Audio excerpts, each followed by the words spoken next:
Hi there, and welcome to another episode of Talking with Jonny. I'm your host, Jonny Lieberman, and this is our weekly little question and answer session that I just do in my backyard for now. Um, Look, you hear that? Those are the famous parrots of Los Angeles. See if we can see them. Anyhow, um, this will somehow one day become a podcast. I just need to figure out how to do that. And we actually had a sponsor lined up, and I think they hella just bitched out, for lack of a better term. So crazy. I think I have a very minor lawsuit on my hands. So, we agreed to the thing, and then they sent me a written contract, which I signed, and I emailed it back to them, and then they immediately changed the terms and started calling me by somebody else's name.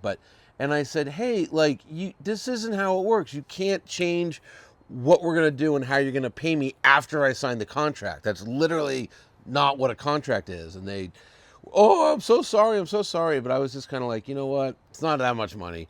And to me, that's pretty untrustworthy to first of all, they approached me, proposed I sign this contract for, again, not much money, but I understand. And then to immediately kind of, alter the deal. Not cool. Packers, Kings of October. I don't know if you saw the Sunday night game, but Jordan Love, baby, just comes alive.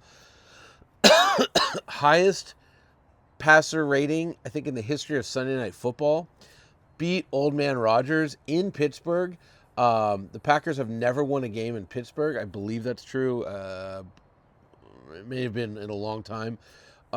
20 straight completions. Last Packer to do that was not Aaron Rodgers, Brett Favre in 2007.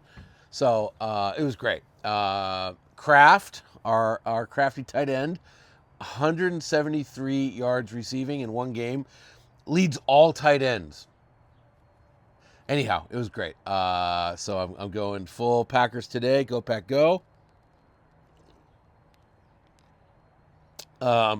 I'm also watching Monster, the Ed Gein documentary. So I'm full Wisconsin week. And by the way, things don't really creep me out. I don't get offended or disgusted very easily. That is a creepy show. Episode 5. That's all I'm saying. I thought episode 4 was disturbing. Episode 5. I think I'm on 7 now, but damn, Wisconsin, what's up? Anyhow, having a good time. The last one of these we did, it just got no traction. I don't understand YouTube. I don't know how the algorithm works, but only had 14 questions, comments, and not a lot of them are questions. So this will be a shorter episode. Things I've been up to, besides rocking a Doxa. I think I maybe wore this last week, but anyway, or not last week, but a couple of months ago. Love me my sub 300 remake Doxa. I think it's the remake. I should actually figure that out one day. There's very few differences between the original reissue and the modernized one. I think this is the reissue. I should know this. 5 years ago, pandemic. I won't get into it, but I never saved the boxes or papers or anything like that, so I got to do a little internet sleuthing. But aside from that, I drove a 1992 Diablo yesterday, and I love Diablos. I'm on my Drive More Diablos crusade, and I'm doing well. I think I've now total, let me see if I can count. I've driven 2 Diablo SVs. I've driven a 91 Diablo, a 92 Diablo, and Diablo GT. So it's 5 Diablos.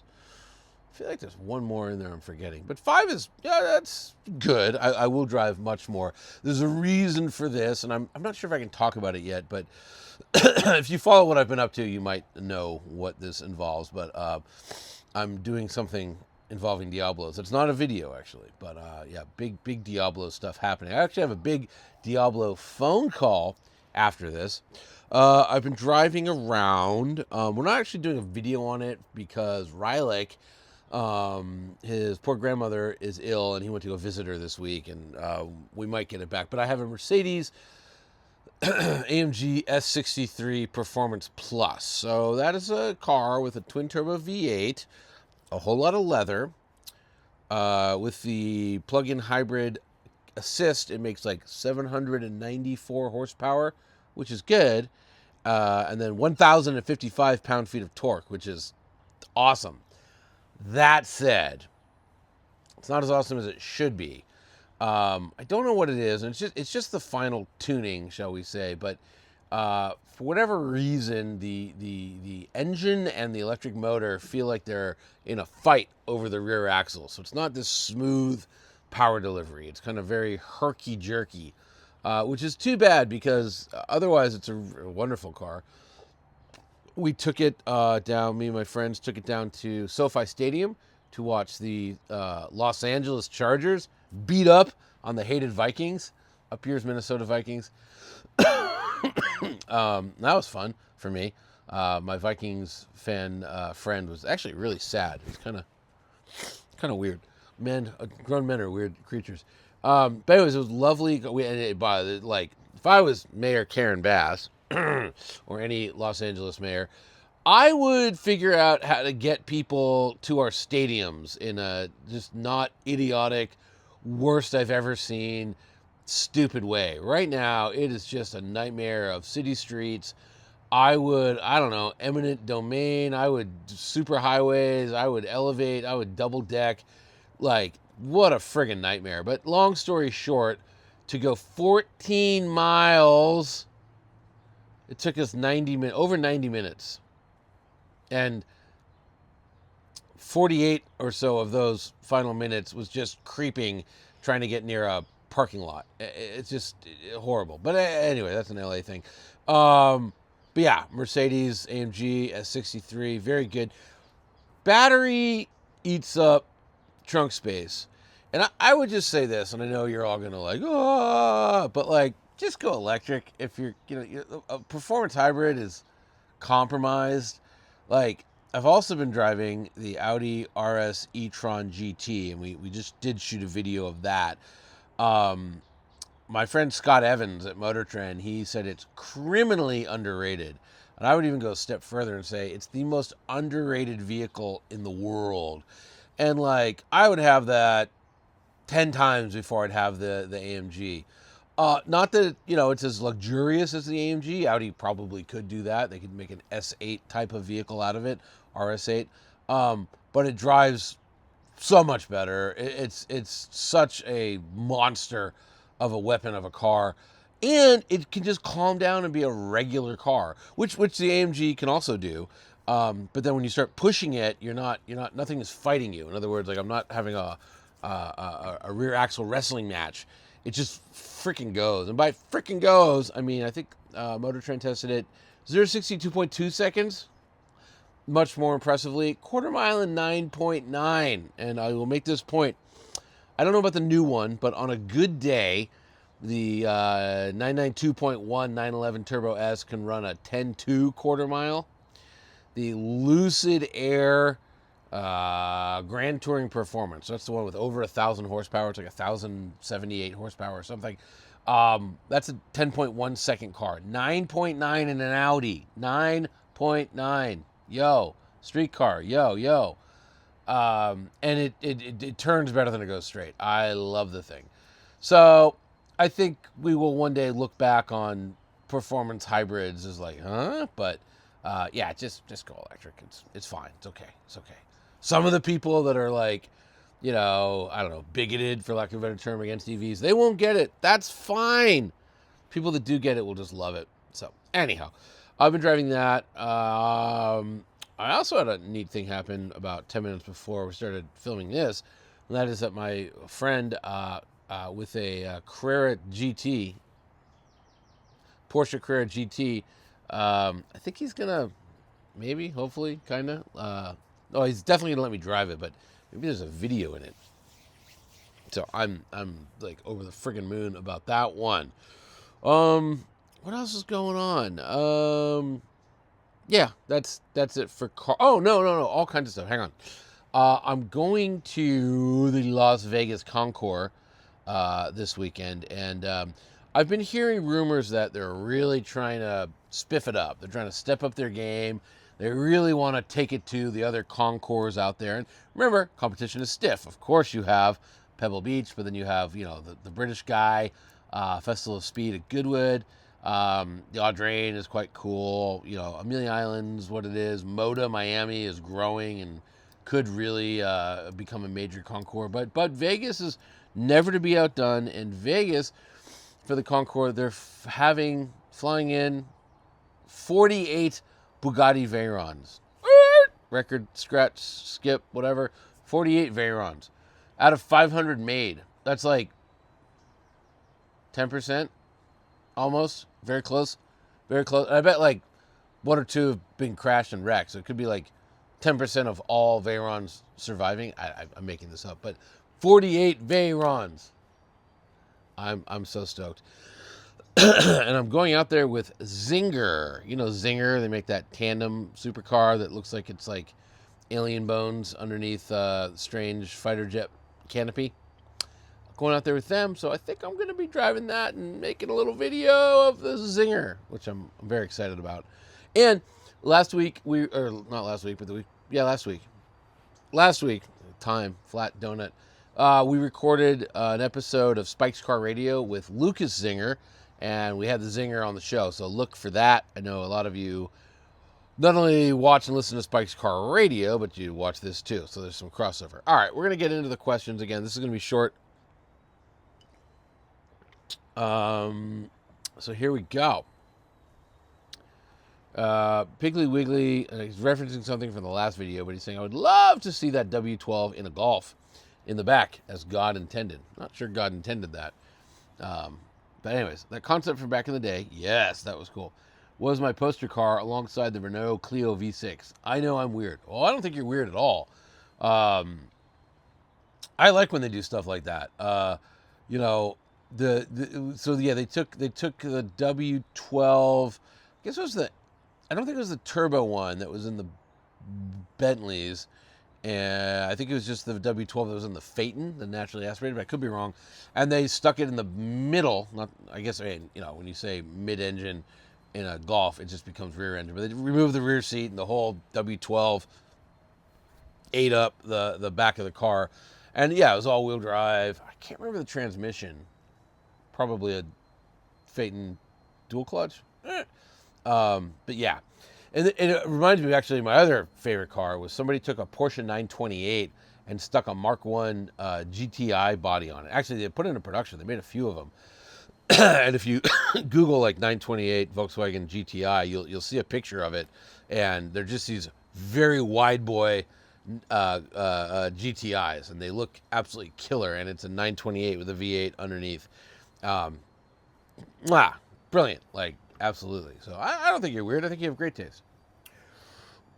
From Scott, good morning, Johnny. For some reason, I am really liking the VW ID Cross.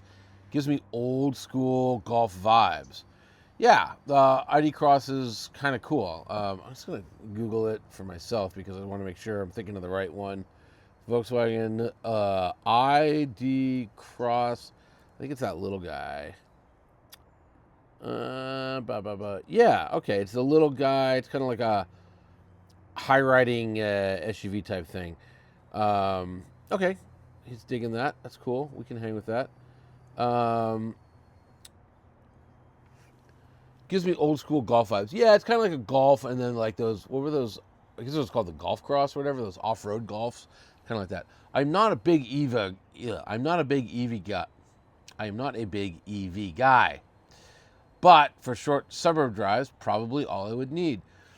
It's funny. Andy Wallace. So if you don't know Andy Wallace, he won Le Mans in a silk cut Jag in '88, I believe. And he set the former production car straight line speed record in a Bugatti Veyron 300 Plus. He went 282 miles per hour in a Bugatti Mistral. That's the topless car. There's no roof. And he went 282 miles per hour. So, dude can drive. I think there's no question, right? He drove a I don't know, a Volkswagen ID of some sort. We don't get here, electric Golf type thing, and he drove it from the UK to France to meet me at Molsheim, Bugatti headquarters, to drive the Mistral.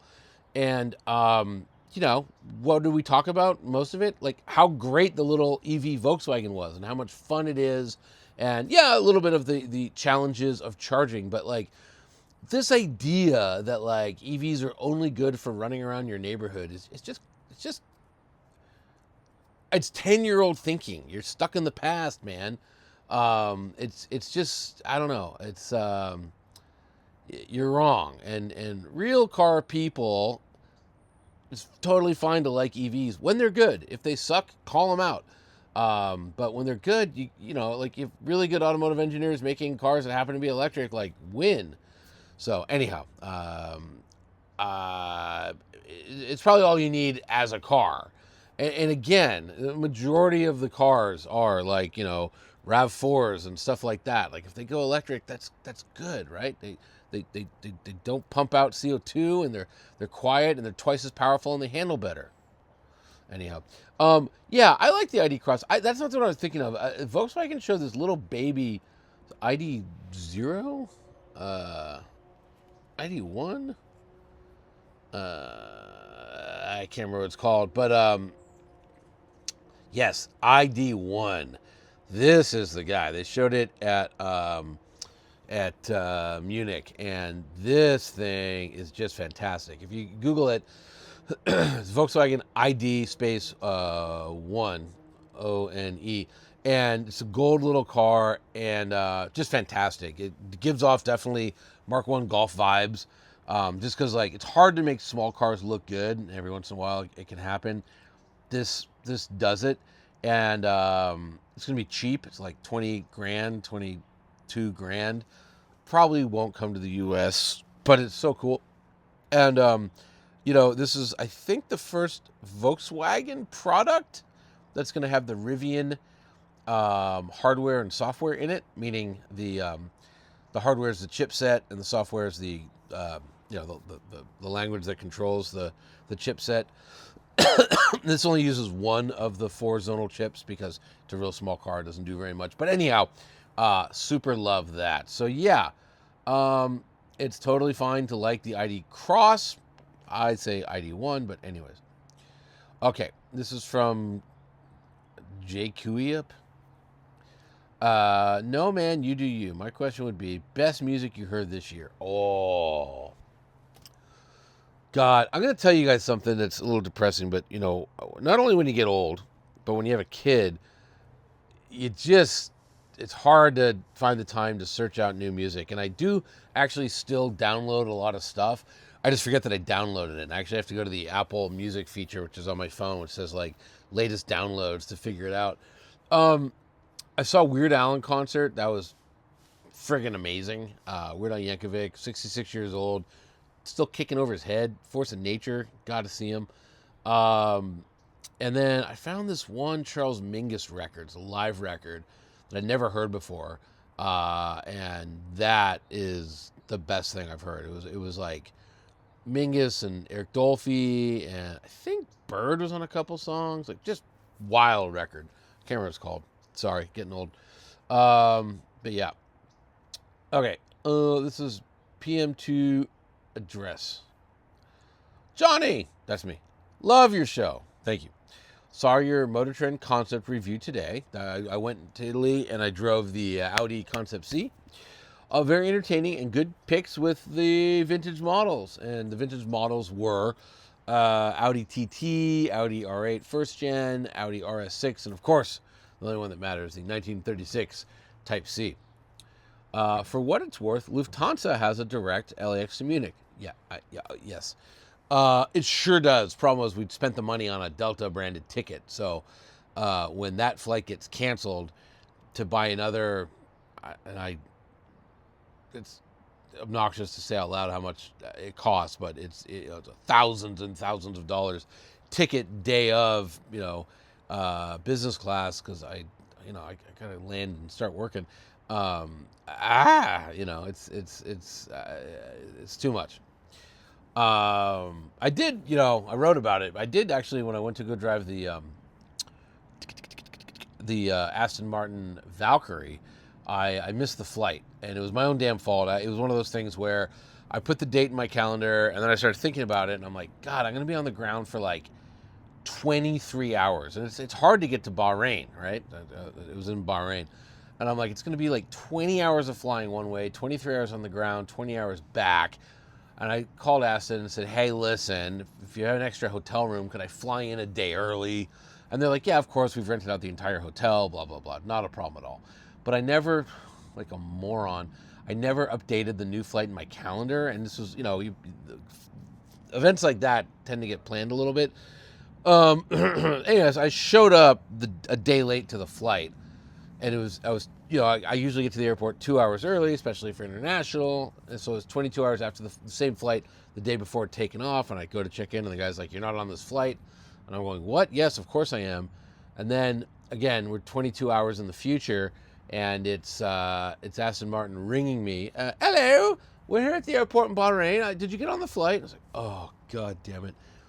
Anyhow, after like 10 minutes of intense panic, Aston said, all right, here's what we'll do. We'll fly you out, we'll put you on the next flight, because again, I was 2 hours early, but you're going coach. And I said, yeah, all right. And so it was 20 hours of flying.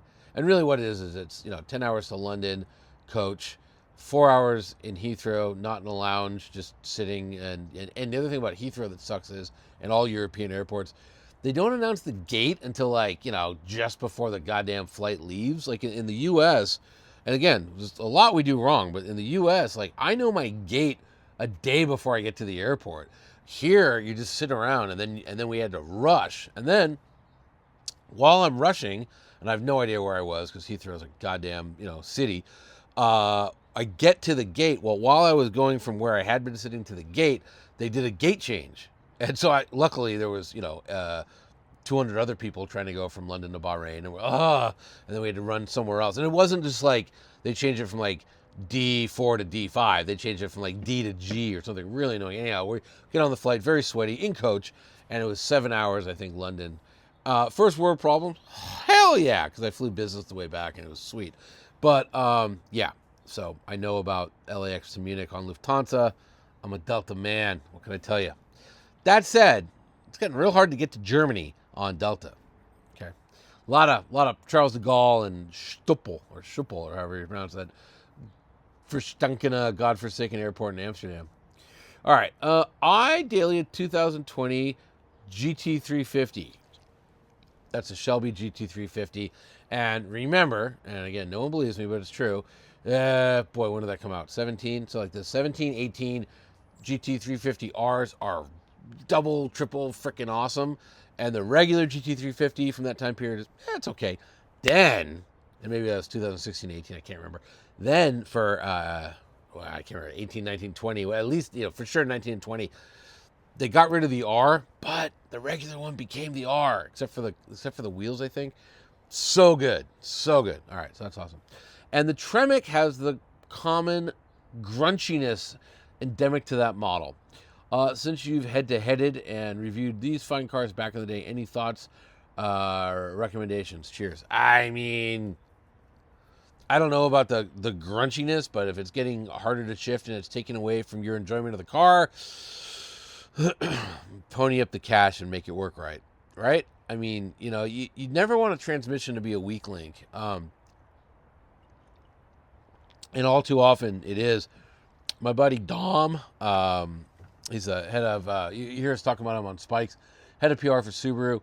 Dom Infante had an Austin Healey 3000, which is like the big Healey, and it's awesome, and it drove great, except for that, I'm going to keep, doing Yiddish, the verkackte, verstankene transmission in there just held it back. It was literally the weak link, and Dom said, there's a swap. You can swap in a Supra. I forget what Supra, but, there's a Supra transmission that bolts right up, and it makes it totally drivable. I think it adds a gear, goes from 4 to 5 speeds, and so everything's better.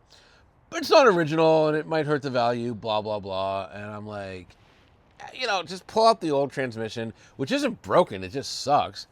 You know, if you need to sell it and you want to profit off it, whatever, put it back in or whatever. But yeah, and so he did it, and he's like, yeah, it's just night and day. The car is so much better. It's such a better car. So I would just say make your transmission work because super important part of the driving experience. Am I right? All right. This is from Shmee. I think it's a different Shmee. Can we get a little time code where you're talking about Camisa for each episode? No. I'm not talking about Camisa. All right. Speaking of F1, what are your early thoughts? This is from Matchsticks4. What are your early thoughts on its exclusive U.S. media rights deal with Apple TV through 2030? As a fan with an Android phone, sucka, I'm a little worried about the likely upcoming paywalls, practice sessions, and select races aside. Look, I took the news as like, yay, because I have a smart TV, and the stupid F1 app that I pay for isn't on the smart TV. And then I was about to buy a new smart TV to get that app on it, and my friend who's selling it to me said, no, you got to use Apple TV, the box. And I hate it because to me it's just an extra remote control. I like my smart TV just fine. I'm an Apple TV subscriber, so I will get F1. They've already canceled my app. I don't have to make any more payments. And I think it's friggin' great. If you're not in the Apple verse, sucks for you. I don't know. I don't know. There must be an Android solution, but my initial thoughts were like, hallelujah, I'll save $15 a month or whatever I pay for F1 and usually forget to watch. Crazy race yesterday. I don't know if y'all saw it. I watched it. Yeah, that Lando kid, 30-second victory. And Verstappen was amazing, and kind of a weird penalty on Hamilton, don't we think? Since they didn't give one to Verstappen for essentially the same thing. I guess Hamilton actually benefited from being a lawnmower, but I don't know. 10 seconds seemed rather harsh, and it would have be nice to see Hamilton race and be competitive. Anyhow, fun race. Okay, should I buy a used Audi RS5? This is from Stoliborg. Seems like a lot of value for 40 to 50,000. I like to plan to move Talking with Jonny to a new channel. I like that plan too. We're gonna do it. I just haven't been busy. Been very busy. It'll happen. I think we'll 2026, late October right now. We'll make it happen, and it'll be a better. This will be a better show. I'll be able to show you my screen, all that good stuff.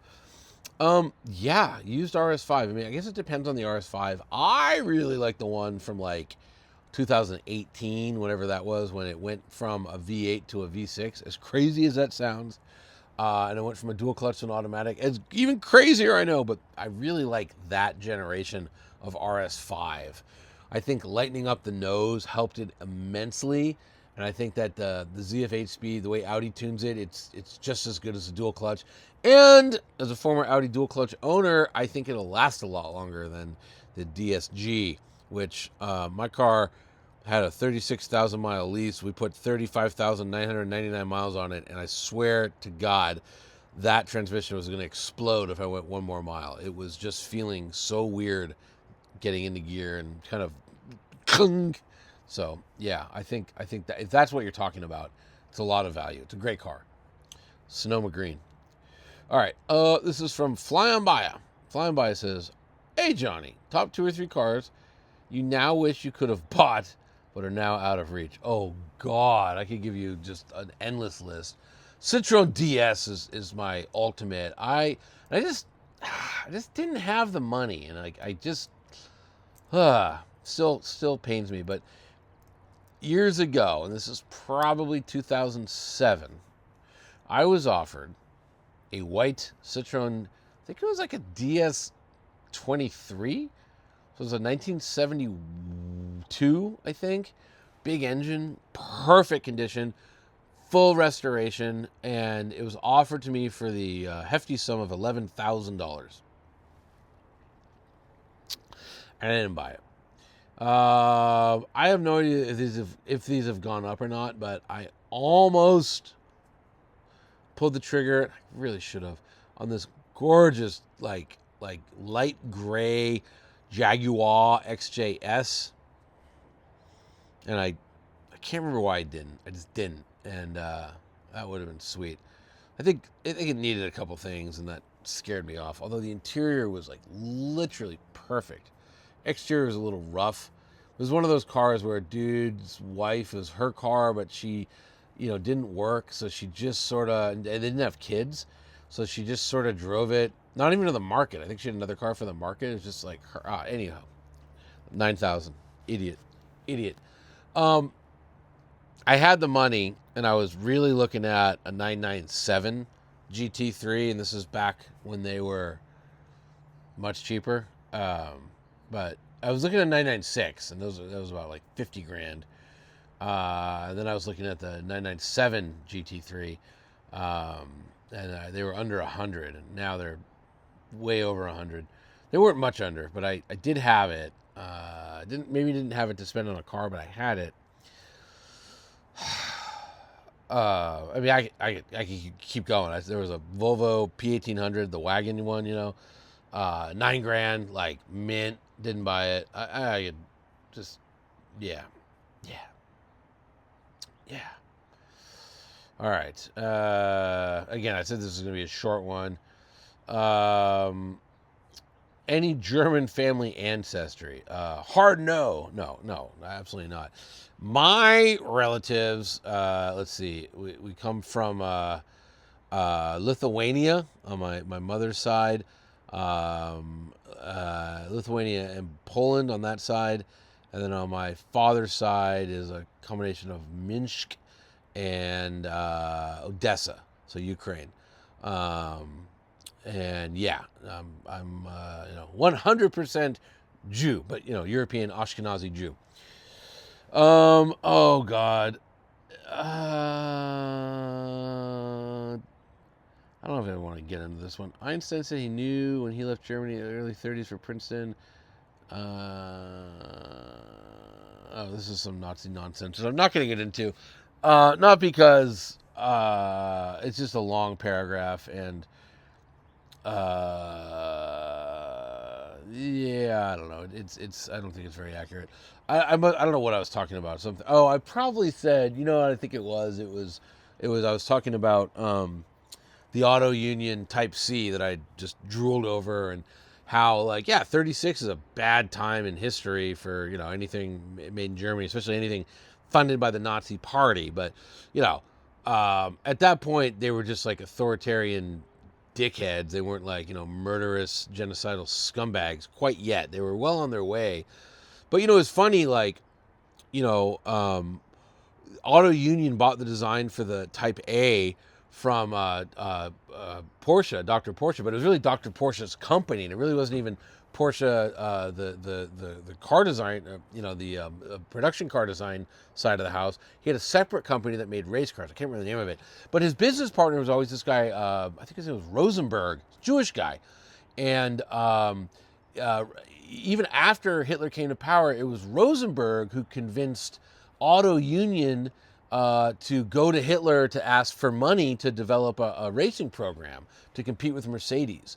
So, again, the Nazi atrocities against the Jews are, unparalleled. Without, just nothing like that's ever happened. It was horrible. Trust me. Go look at my family tree in Lithuania. I kind of get chopped right around, 1942, 43 or so. But the Nazis, when they initially started, when they came to power in 33, they were going after commies and Catholics and trade unionists and stuff like that. The Jews really started, they always were horribly anti-Semitic, but the violence against the Jews didn't really start until Kristallnacht in, I think, November of 38. And so if you were like this Rosenberg guy who I think was the money behind Porsche, like, yeah, Germany's, Nazi Germany, let's make a distinction. They said Jews couldn't be doctors and they couldn't, work in universities or in the theater or music or film industry or did I say universities, anything like that. But they weren't taking your money quite yet. Did anyone? I don't.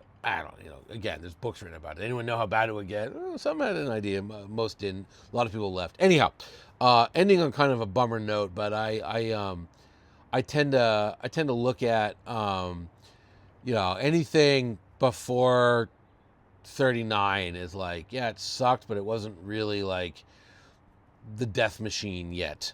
And it was just people that wanted to go racing, and they're taking money from their government. They didn't know how bad it was going to get.